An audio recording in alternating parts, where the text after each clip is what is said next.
윤석열 전 총장은 연설 첫머리에 천안함 생존자와 K9 생존자의 분노를 전했습니다. 동시에 자영업자의 고통을 언급하면서 이들이 대한민국 영웅들이라며 그분들과 함께하겠다고 밝혔는데요. 천안함 청년 전준영은 분노하고 있었습니다. K9 청년 이찬호는 억울해서가 아니라 잊혀지지 않기 위해서 책을 썼습니다. 살아남은 영웅들은 살아있음을 오히려 고통스러워했습니다. 마포의 자영업자는 도대체 언제까지 버텨야 하는 거냐고, 국가는 왜 희생만 요구하는 거냐고 물었습니다.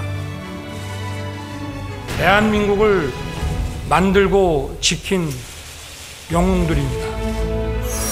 일단 이거 나오시기 전에 좀 전에 천안함 모자 이렇게 쓰고 나왔지 않습니까? 윤 전 총장님 같은 경우에는 이미지 정치를 꽤 잘하시는 편이에요. 톨이라고 하는 개 데리고 산책을 하는 모습이랄지, 아니면 항상 같은 그 패딩을 입고 나온다랄지. 혹시 그렇게 없는 거 아니에요? 아닙니다. 그분 넥타이를 보시면은 화려하거든요.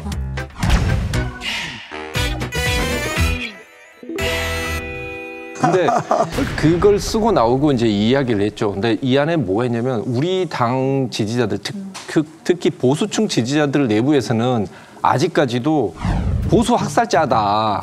그리고 두 전직 대통령을 결국은 좀 지나치게 수사를 해서 구속을 시킨 장본인이다라고 하는 부분들이 있습니다.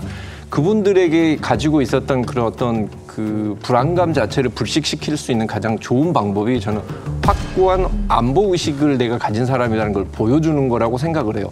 그래서 이 부분을 첫 번째로 이렇게 배치를 했고, 그 전에 천안함 모자를 쓰고 나온 모습을 보였다고 생각하는데, 저는 상당히 뛰어난 감각이었다라고 생각합니다. 요거는 어디서 제 생각으로는 코치를 좀 들은 거 아닌가 그렇죠. 하는 생각이 듭니다. 검찰의 양대 산맥이라면 이제 공안하고 특수인데요. 이분이 이제 특수의 중시주점 되는 사람으로서 검찰에 있었으면 절대로 이렇게 할 분이 아니죠. 저는 뭐 그래도 공안 기획 쪽이니까 공안 쪽에서는 뭐 이렇게 합니다. 그리고 심지어 어떤 분은 휴대폰 컬러링을 6.25 노래로 깔고 다니는 분도 계세요. 이지랴 어찌 우리 이날을 휴대폰 컬러링을 그렇게 특수하고 공안은 완전히 다릅니다. 특수는 그런 거 없어요. 근데 이분은 특수예요. 그러니까 조금 뭐 제가 보기에는 조금 이제 안 맞아요. 예, 안 맞는데 누가 코치를 한 것 같고, 또 특히 우리 저 민주당 혹은 현 정부에서 이 천안함 혹은 연평해전 쪽에 좀 모호한 태도가 그렇죠. 좀 있었죠. 특히 천안함의 그 폭침 원인을 두고 어머님이 대통령께 여쭤봤죠. 좀 얘기 좀 해라라고 막 그냥 그 답답해하시는 그런 모습들이 여러 번 나갔지 않습니까?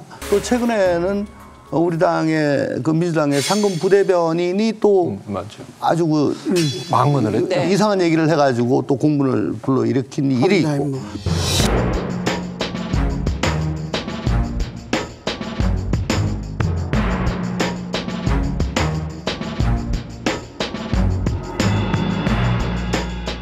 그러니까 이게 이제 카운터 펀치를 하면은 권투에서 카운터 펀치가 날아가게 되면은 파괴력이 2배가 되는 거죠.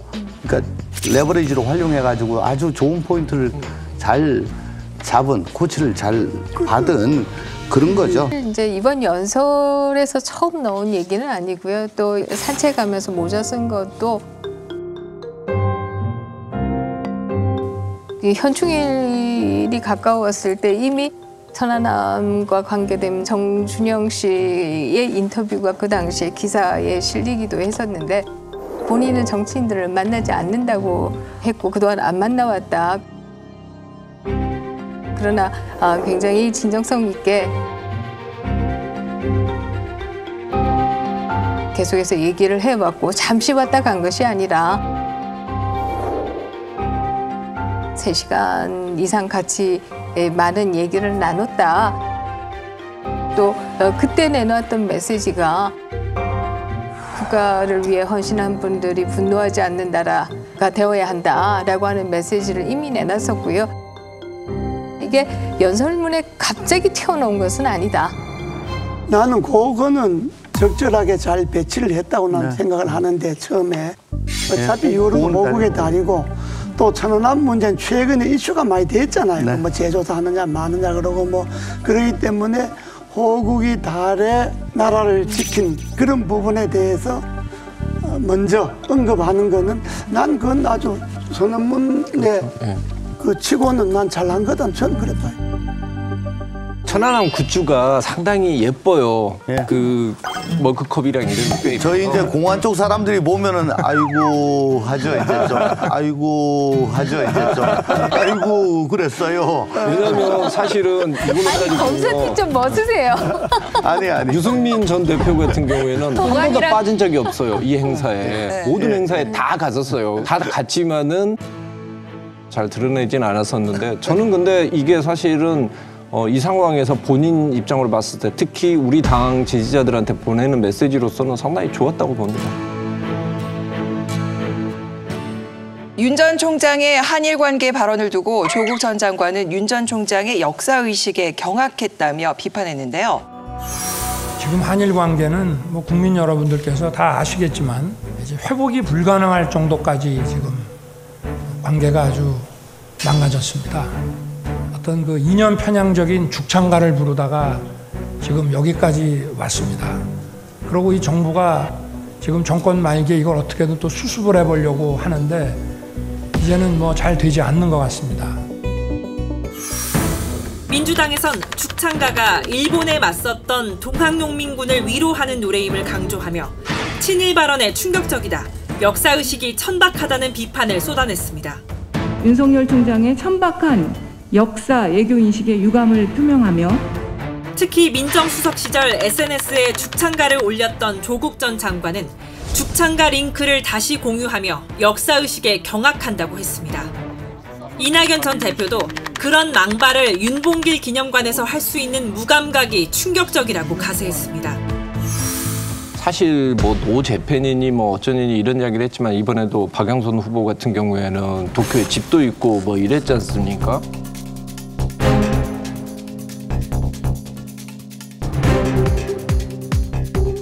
그런 이유를 비판적인 그런 모습들이 오히려 더 싫은 것이지 미래지향적인 그런 한일 관계로 나가보자라고 이야기한 것들에 대해서 과거에 정말 그 죽창가를 꺼내서 진짜 몇십 년 전에 그 정서를 다시 동원하는 걸 보고 많이 듣고 있다. 그리고 시대를 못 따라잡는다라는 느낌이 들었죠. 저는 이번에 그 조국 전 장관이 발끈한 부분도 좀 흥미로운 부분입니다만은 윤석열 전 총장과 조국 전 장관의 수준의 차이가 윤석열 전 총장은 그 연설문에서 요즘은 전쟁도 반도체로 하는 시대다 이런 얘기를 했는데요. 조국 전 장관은 민정수석으로 있으면서 죽창을 들자라고 얘기를 했잖아요. 반도체로 전쟁을 하는 시대에 죽창을 들자라고 하니까 이게 무슨 이득이 있겠는가 하는 생각을 할 수밖에 없었죠.